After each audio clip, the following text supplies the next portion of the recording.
Ya, terima kasih Anda masih bersama kami dalam program Tokoh Kita dan kita akan melanjutkan pembincangan bersama Pak Haidar Bagir. Pak Haidar, tadi kan di awal, segmen awal sudah membahas mengenai inspirasi seorang Haidar Bagir untuk membuat sebuah tulisan.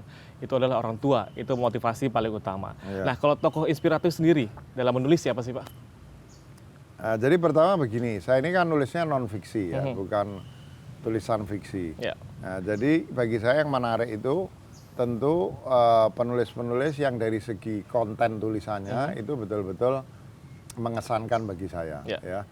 Nah, jadi biasanya kalau orang tanya kepada siapa penulis mana yang menarik perhatian saya, itu ya orang, misalnya waktu saya muda saya memulai dengan membaca bukunya Muhammad Iqbal, buku yang serius itu ya,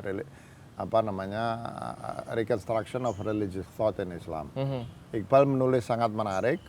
Dia menulis dengan sangat lancar, tapi daya tariknya bukan di gaya menulisnya, akan tapi dari kemampuan dia menggabungkan filsafat Islam dan tasawuf dengan filsafat modern, bahkan sains modern, termasuk Einstein, Whitehead, segala macam. Jadi itu luar biasa menarik bagi saya, dan tentu penggabungannya itu bukan penggabungan yang superficial, tapi betul-betul dia masuk ke akar masing-masing pemikiran itu, dan dia mendapati akar yang sama yang dengan cara itu dia bisa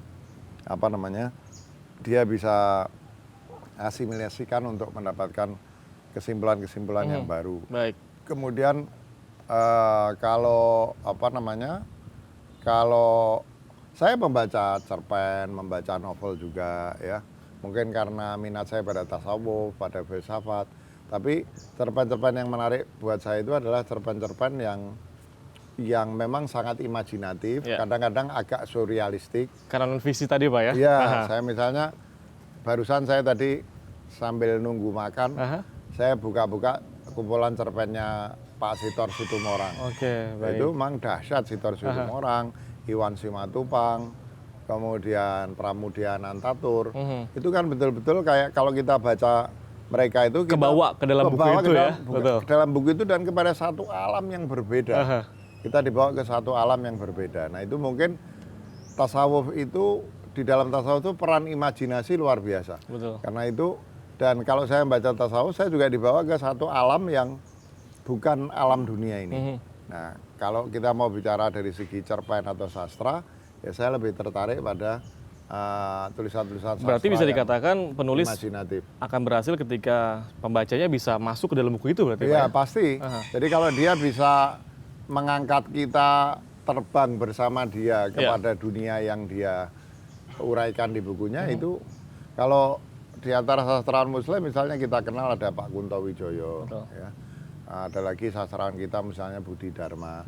Terus terang kalau penulis-penulis cerpen muda yang saya sangat hormat dan kami terbitkan juga seperti Dewi D. Lestari, ya,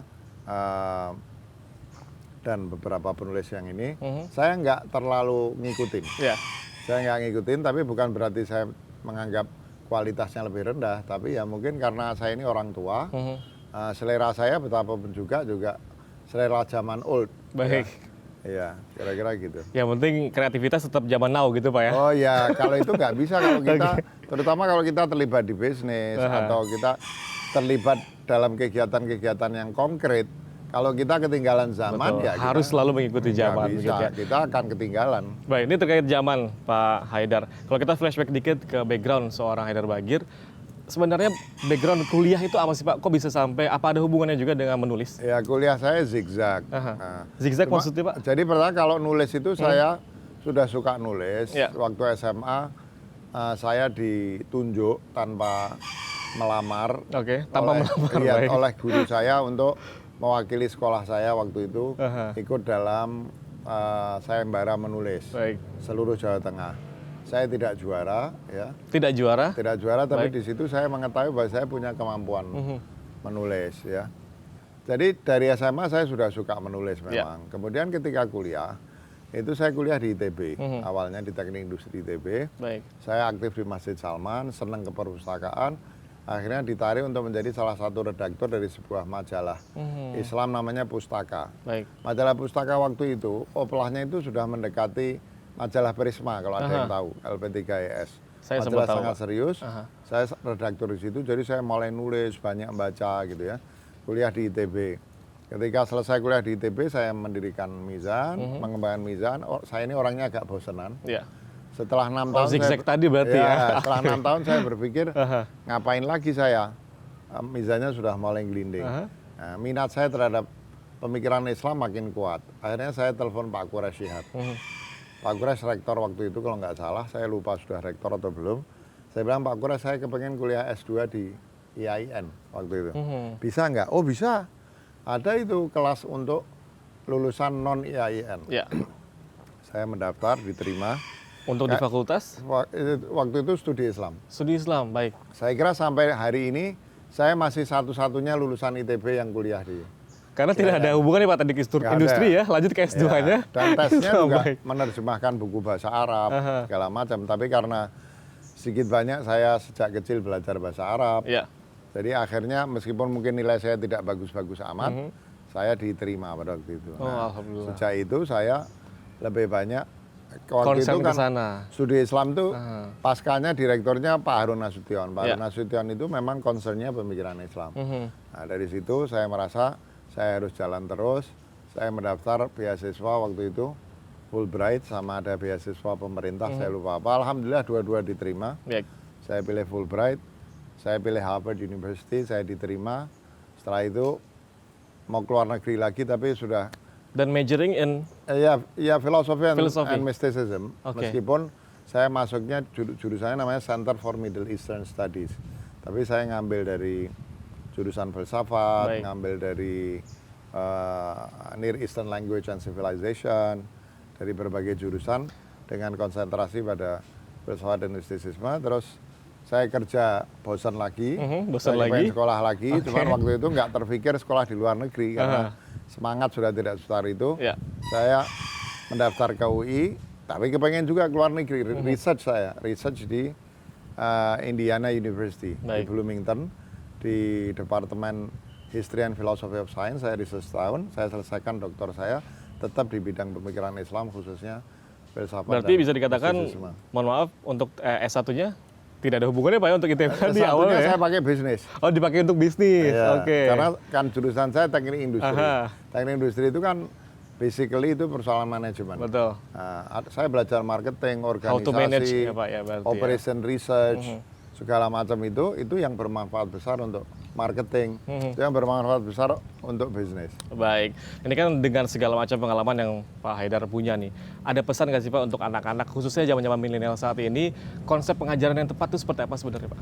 Ya sebetulnya gini, saya ini memiliki bersama teman-teman, istri saya yang mendirikan, itu memiliki jaringan sekolah. Ya. Kalau di total mungkin sudah sekitar 20-an sekolah, Baik. artinya bukan semua kita miliki, sebagian franchise. Tapi saya ini dan kami sudah melakukan inovasi yang luar biasa dalam soal pendidikan. Dalam banyak hal sekolah kami ini sudah jauh dari konsep pemerintah. Meskipun pemerintah pun makin lama juga makin sadar dan memperbaiki sehingga Sistemnya ya, berarti gapnya menjadi tidak terlalu besar. Tapi saya ini orang yang tidak terlalu percaya dengan sistem persekolahan sekarang. Baik. Ya makanya kami juga mengembangkan satu sekolah kami itu sekarang. Sistem yang tidak dipercaya, sistem yang seperti apa nih Pak? Ya sistem yang masih menekankan pada drilling, hafalan, ya, pencekokan informasi, Baik. ya. Sehingga kita sekarang sekolah kami itu misalnya menerapkan metode namanya project based learning. Oke. Bahkan kami punya SMA, Hello Motion High School yang menerapkan design thinking. Kemudian ada sekolah baru namanya Millennia World School. Oke, Itu menerapkan sistem Waldorf yang dikombinasikan dengan sistem pendidikan Finlandia. Kemarin saya ke Finlandia, meskipun singkat tapi mempelajari sistem pendidikan di sana. Baik. Nah, jadi saya kira sekarang ini ada ide misalnya tentang flip classroom. Flip classroom itu dulu kan anak bersekolah di sekolah, Betul. kemudian dikasih PR di rumah. Ya. Sekarang harusnya dibalik. Sekolahnya anak-anak itu di rumah, belajar sendiri, hanya sesekali ke sekolah. Itu yang disebut sebagai flip classroom. Itu pun pakai online. Jadi kalau menurut saya di zaman sekarang ini, yang penting anak-anak itu punya passion. Ya. Ya. Passion ini kalau bisa bukan hanya persoalan keterampilan, tapi juga keinginan untuk memberikan kontribusi pada masyarakat. Betul. Nah, kemudian pelajari saja teknik-teknik belajar sendiri, menggunakan multimedia, ya apa saja belajar sendiri. Kalau sudah punya passion dan senang belajar anak-anak itu, ya sekolah itu nanti cuma jadi fasilitator saja. Perannya jauh kurang penting dibanding peran sekolah seperti yang sekarang ini. Karena sebaiknya belajar sendiri menemukan kreativitas itu sebenarnya, Betul. Pak ya. Aha. Ya, dan yang lebih penting sekarang ini yang akan lebih menentukan kesuksesan anak-anak itu bukan hafalan atau banyaknya informasi, ya, yang oleh sekolah sekarang coba disampaikan lewat drilling, hafalan dan lain sebagainya. Tapi sebetulnya justru kreativitas, intuisi, ya, kemampuan intuitif, kemudian passion, dan passion itu artinya cinta, pathos itu cinta. Kemudian moralitas, moral yang kuat, itu yang akan membuat anak-anak sukses. Betul. Jadi anak-anak itu kalau perlu nggak usah sekolah, asal mereka punya passion dalam hidup. Passion itu passion terhadap apa yang dikerjakan, kecintaan kepada sesama makhluk Tuhan. Kemudian anak-anak itu punya moral yang kuat. Kemudian daya kreatif, inovatif dan intuitifnya berkembang. Itu sudah cukup. Dan itu metode yang digunakan dalam sistem sekolah yang sekarang persoalan yang kita lakukan arahnya terus kita bawa ke sana. Ya. Dan saya kira memang sistem pendidikan kita harus dirombak sehingga lebih menekankan pada semangat moral, kemampuan kreatif, inovatif, intuitif, ya, dan juga passion. Disiplin tetap ya, karena sampai kapanpun orang nggak akan sukses kalau nggak punya disiplin. Betul. Tapi kalau disiplin ini dikombinasikan dengan passion, hasilnya akan dahsyat. Dan instansi pendidikan yang memang didirikan atau franchise tadi ada di Jakarta? Ada di Jakarta mungkin sekitar 10. Baik. Kemudian ada di Banyuwangi, ada di Makassar, di Kendari, di Lampung, di Klaten, di Solo, sudah di cukup banyak berarti, Purwakarta ya? baru, Bandung, Subang baru akan direncanakan. Jadi ada di berbagai wilayah di Indonesia. Oke, kita doakan semoga baik film, baik juga menulis dan juga instansi pendidikannya bisa sukses selalu Pak Haidar ya. Terima kasih banyak Pak Haidar telah bergabung bersama kami di JAK TV. Dan pemirsa, akhir kata saya Reva Fadari pamit undur diri. Wassalamualaikum warahmatullahi wabarakatuh. Waalaikumsalam. Terima kasih banyak Pak Haidar.